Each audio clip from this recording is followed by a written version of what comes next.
It's Nick at North Central Illinois Custom Kydex. I just wanted to show you real quick here at another duty holster that I just finished up. We've been doing duty holsters for a little while now, and I've been having a lot of interest. Been shipping a few of them out, and we've just been getting great feedback on the ones that are out in the field. My primary focus with the duty holsters is on pistols and pistol-like combinations that currently aren't covered by Safariland. This is a prime example of that, the HK VP-40. We've been doing a number of these solely based on the fact that Safariland is right now not offering anything for the VP-40. Anyway, a VP9 holster, just FYI, will not fit because the slide in this area is a little bit different shape. So again, this is our level 3 going to a customer out in the great state of New Jersey, where I didn't even know that they had firearms, but I guess they do. And if they're carrying them for their employment, they need level 3. So just a real quick rundown. First off, we make all our duty holsters with a minimum of 93 thousandths Kydex, which is what this is. Still gives you a nice looking holster, but it is a little bit more durable and a little bit higher strength than our standard 80 thousandths, which is what we use for our concealment type holsters. Adjustable retention, pretty much on all of our holsters, adjustable retention is an option. On duty holsters, we do recommend it, and I think all of them that we've shipped have had adjustable retention. And then in addition to that, we are running a minimum of 2 solid eyelets depending on the length of the gun. There might be 3 or more, but what these do is they keep the holster functional in the event that the retention screw either fails or falls out. The eyelets are going to ensure that there's still a sufficient amount of friction retention to retain the gun in the holster even with all the security locks disengaged.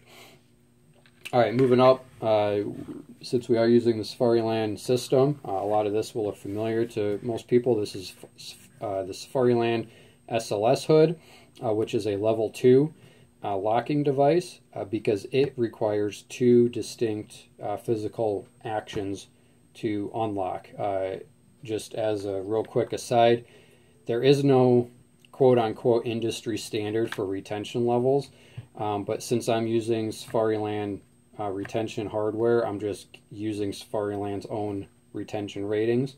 On a Safariland system, an open top holster, just such as what this would be with no locks, it is a level 0 holster.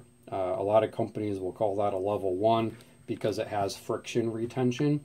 But on the Safariland system and the Safariland world, the retention levels dictate how many distinct motions the user has to do in order to get the holster to a point where you can pull the gun out. So since there's 0 things to do besides pull the gun out, that would be level 0. When you engage the hood, you're at level 2 because the hood requires you to push down and then forward to unlock. So it's 2 distinct motions with your thumb. Anybody that's used one of these before knows that it doesn't take too long to get pretty well practiced with it while you're doing your down and forward at the same time as you're attaining your grip on the firearm.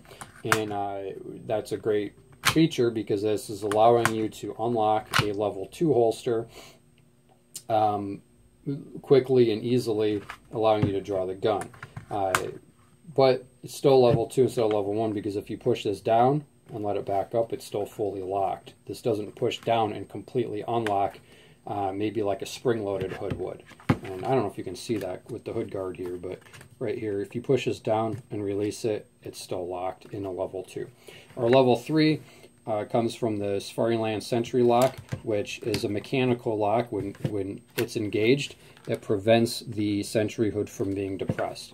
And then on all of our level 3 holsters, we do include the hood guard.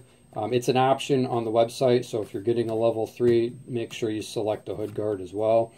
And this prevents a bad guy from being able to, get in here and unlock the holster on you. It also prevents your own gear, a vest, a steering wheel, a magazine of a rifle or butt of a rifle or something getting knocked in here and unlocking the hood on you.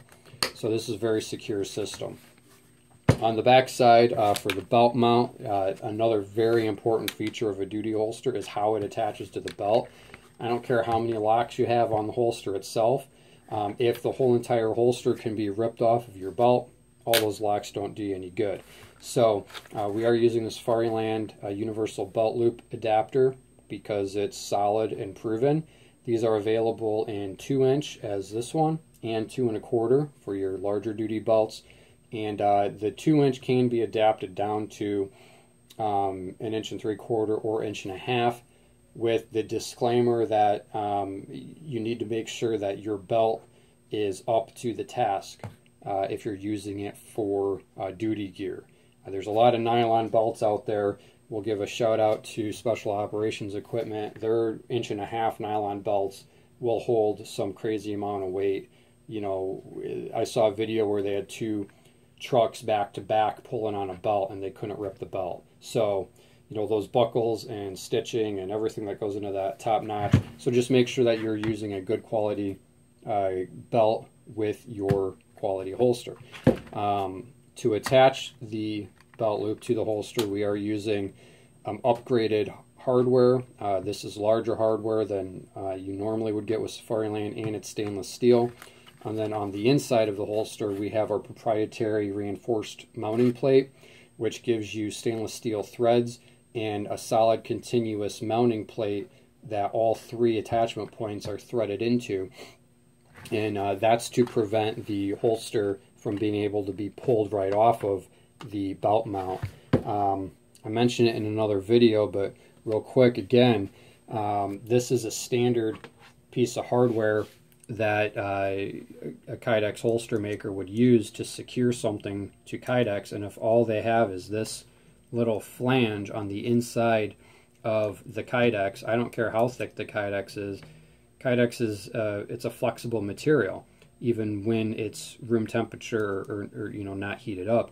And what happens is if you put enough force on this, it's going to elongate the hole and pull this hardware right through. And then you end up with a situation where your belt loop is on your belt, but your gun and your holster are not. Not a good situation. So that's why we went through all of the effort to engineer and design our reinforced mounting plate there. And like I said, all the threaded hardware is stainless steel. When you get this holster, everything's already Loctited. It's ready to thread on your belt and go train and then go to work. So again, this is Nick at North Central Illinois Custom Kydex. You can find us on the web at nickydex.com, nickydex.com. Thanks for your time, and make sure you check us out when you need gear.